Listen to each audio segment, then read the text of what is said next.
anh ấy ăn nốt mình rọp rồi ta cô riêng mùi ná tục mùi nà thôi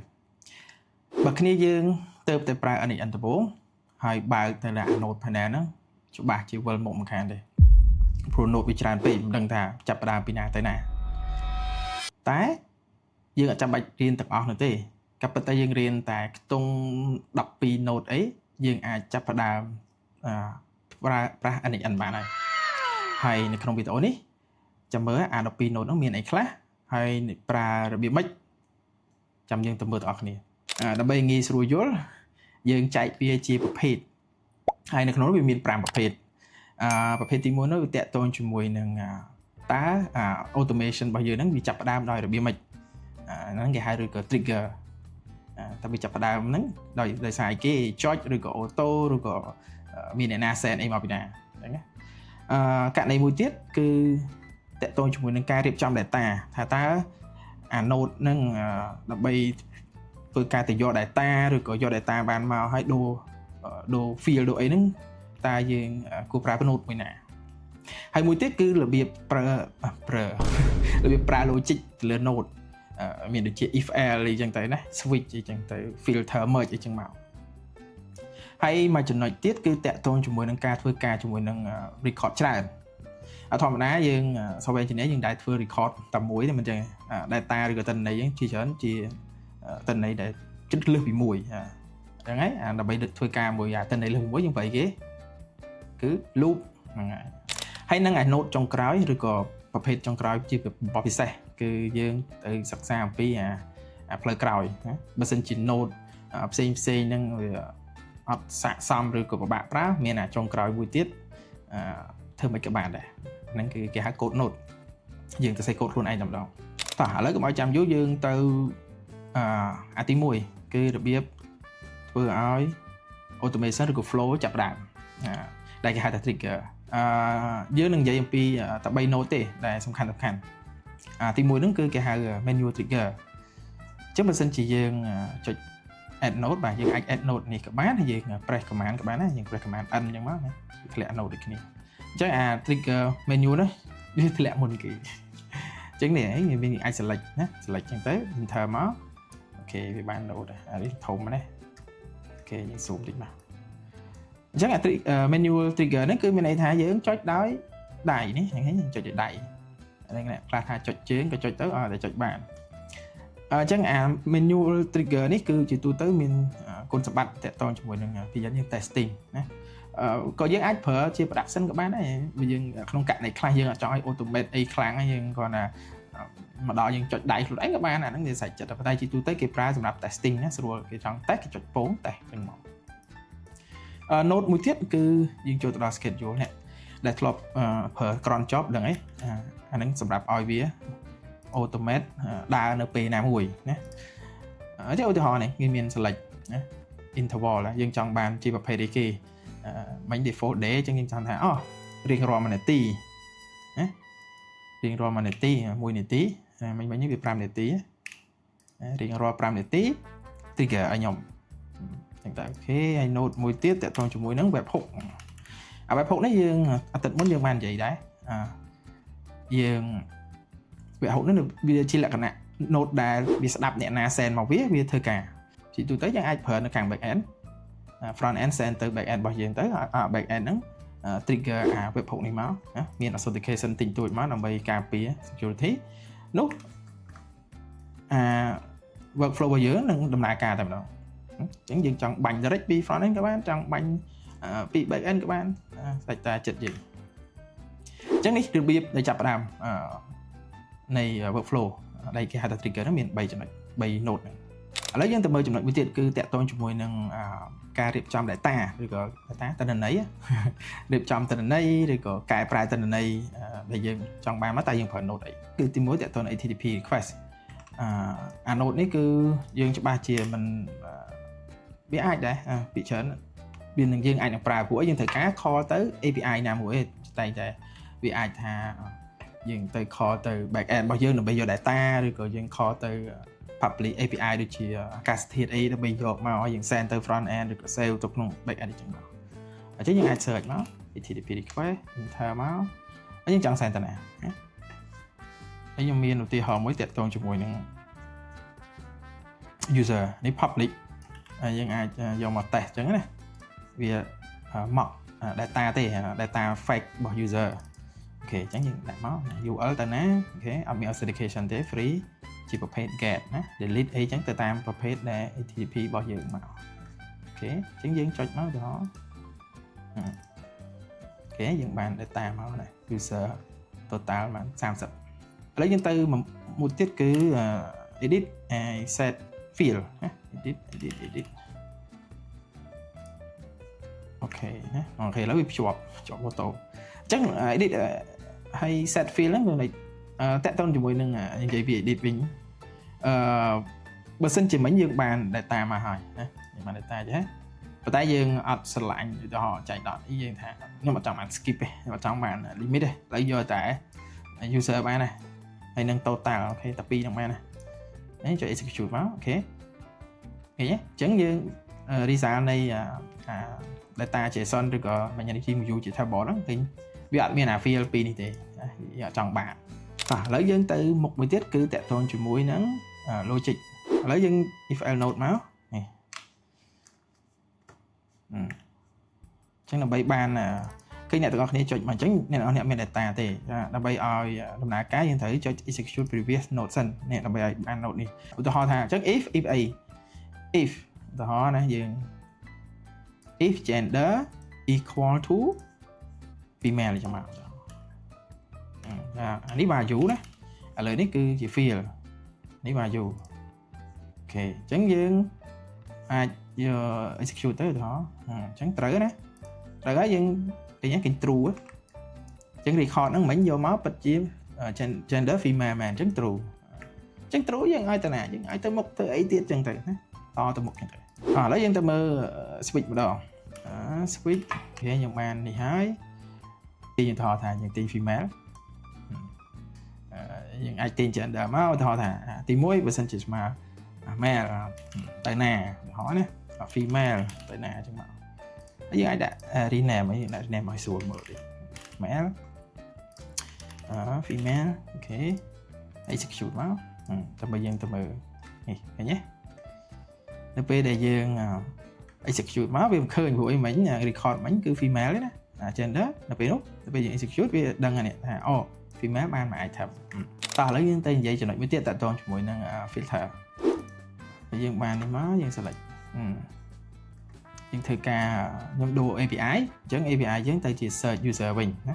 ទៅពេលដែល search user យើងបាន user 3នាក់អញ្ចឹងយើងចុច node មក filter អូខេយើងអាចរើយក gender ដដែលទៀតណា equal to male ថត male ម្ដងយើងចុចមកបាននេះអូខេឥឡូវយើងអត់អាច filter ចឹងបានទេដោយសារតែយើងមើល array object វាអត់ស៊ីចង្វាក់គ្នានេះវាស៊ីចង្វាក់គ្នាវាបោះអាហ្នឹងមកវាទាញអត់បានអញ្ចឹងយើងត្រូវឲ្យវាចេញជា array នៃ user តែម្ដងសិនអញ្ចឹងដើម្បីធ្វើដល់បានយើងត្រូវការ node មួយទៀតមួយទៀតគេហៅ split out អូខេ out នេះហើយយើង direct node ចូលមកអូខេនេះឃើញទេឥឡូវយើងបាន array នៃ table នៃ user សិនបន្ទាប់ពីបាន table នៃ user សិនហើយណាទើបយើងអាចបោះ field gender នេះបានឃើញទេគេឥឡូវវាទៅជា object តែមួយវាស្រួលណាបើពីមុនវាជា array អញ្ចឹងវាអា node នេះវាវល់តាមអូខេឥឡូវយើងគួរតែបានតិច2ម្នាក់តែចុចគេ2នាក់អូខេអញ្ចឹងមិញពិតជាមាន3នាក់មែនអត់អូខេ3នាក់មែន2ម្នាក់ម៉ែ2នាក់ដល់ពេលចុងក្រោយយើងទទួលបាន2នាក់អញ្ចឹងមកណាមើលនៅក្នុងនេះគេឃើញតែយើងឃើញ3នាក់យើង split out ទៅយក user array ទៅហើយយើង filter អូខេឥឡូវយើងទៅមើលមួយចំណុចទៀតមិញយើងបានដល់ filter ឥឡូវនៅ merge អញ្ចឹង filter លេចនិយាយមិញ filter គឺទាក់ទងមួយការច្រោះណាយើងចង់ច្រោះដោយពឹងលើcondition ហើយច្រោះហ្នឹងច្រោះនៅក្នុងករណីតនន័យវាមានច្រើនមិនមែនច្រោះតនន័យមួយទេតនន័យមួយយើងច្រោះពីអីតនន័យមួយ if else switch ចឹងមកណាដល់ពេលករណីតនន័យលើពីមួយយើងអាចប្រើ filter បានអូខេអញ្ចឹងយើងទៅមើលមួយទៀតតកតងជាមួយនឹង merge ចឹងដើម្បី merge បានតើយើងមានរបស់ merge ហ្នឹងរបស់មួយ merge មិនតើមានរបស់ច្រើនបាន merge បានអូខេអញ្ចឹងយើងមិញយើង copy ពីមកអូខេហើយយើងដូរអត់មួយទៀតយើងថា search ឈ្មោះ lin នេះចឹងមកអូខេឈ្មោះ lin ខ្លះអញ្ចឹងយើងដាក់ node មក merge យើង search យកមក merge អូខេចំនួន number input 2មានន័យថា source យើងចង់ merge ប្រភពប្រមាណ2អូខេយើងទាញវាចូលមកអញ្ចឹងឥឡូវនេះ search ឈ្មោះ John មិញ3នាក់ហើយក្រុមឈ្មោះ Lin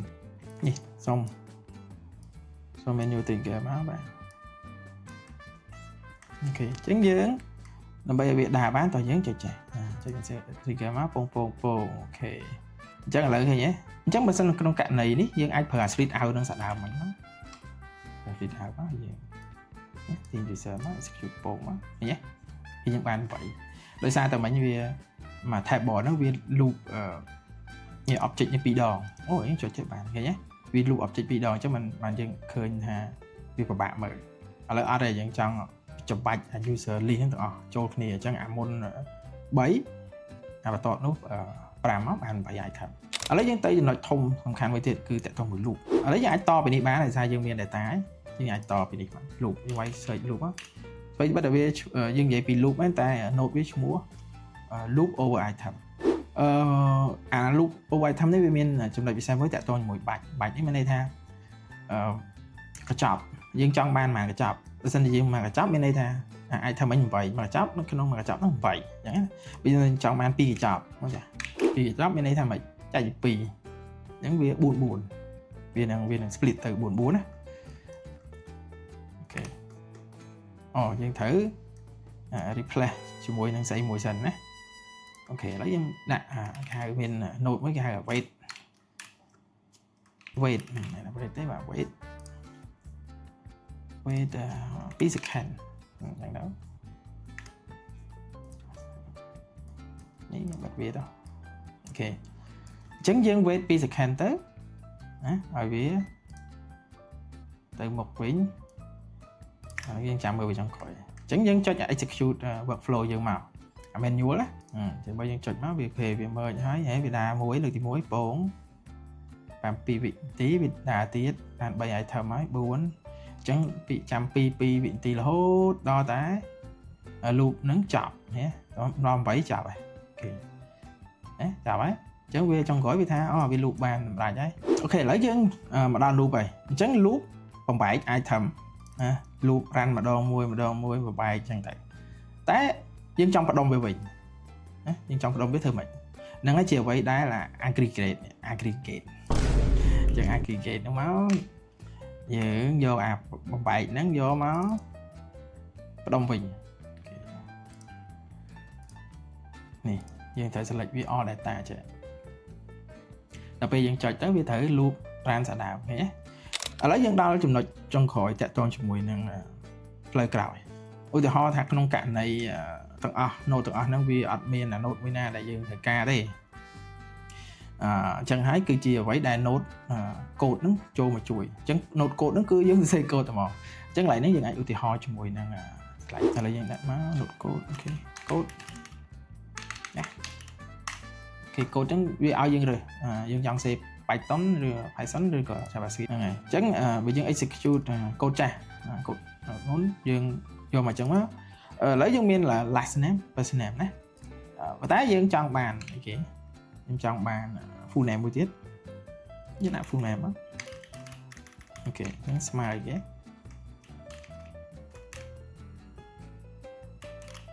item ដល់អីគេ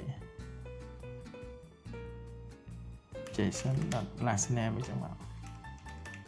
បូកអីហើយក៏ដក clear ចឹង copy paste ទៅធ្វើលឿន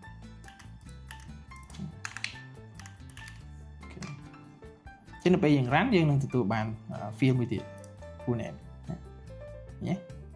គុំចូលគ្នាចឹងនេះអាហ្នឹងគឺឧទាហរណ៍សាមញ្ញទេប៉ុន្តែខាងក្នុងនេះណាយើងអាចសរសេរ code អីស្អីទៅយើងចង់ loop យើងចង់ edit យើងចង់ណាតែពេលសរសេរ JavaScript បានហើយមានន័យថាយើងអាច call API ហើយយើងចង់សរសេរអីស្អីទៅសាច់ចិត្តយើងតែចុងក្រោយ complete return ឲ្យមកផងនេះ return មកដើម្បីឲ្យអា node របស់អាហ្នឹងវាត្រូវការ data តទៅមុខវាត្រូវការ data តទៅមុខមួយទៀតដើម្បីឲ្យ node ផ្សេងទៀតយកទៅប្រើបាទអញ្ចឹងសរុបមកវិញយើងមានរបៀបចាប់ផ្ដើម flow ហ្នឹងឲ្យ trigger ហ្នឹងវាមានអីគេ manual schedule ឬក៏ webhook ហើយយើងមានរបៀបកែប្រែ data ឬក៏ទៅយក data HTTP request ជាមួយនឹង set field edit field អញ្ចឹងទៅហើយយើងមានតាក់ទងជាមួយនឹង revert logic ណា if else switch filter merge ហើយរបស់ដែលសំខាន់នោះនៅពេលដែល data យើងច្រើនយើងត្រូវធ្វើការជាមួយ loop ឬក៏ aggregate អីចឹងទៅដើម្បីផ្ដុំវាឡើងវិញហើយអា node ចុងក្រោយទៅដល់ជាមួយ code ដើម្បីយើងធ្វើការ custom នៅក្នុងករណីអា node ដែលយើង select ហ្នឹងវាអត់ពេញចិត្តហើយចាំបើសួរថាឧទាហរណ៍ដូចទូចដល់ហើយបាទបន្តណានេះស្ដាប់ខ្ញុំសិនឧទាហរណ៍ក៏វាមានធំដែរតែមិនមែននៅក្នុងវីដេអូទេវីដេអូនោះវាយូរអញ្ចឹងខ្ញុំធ្វើនៅ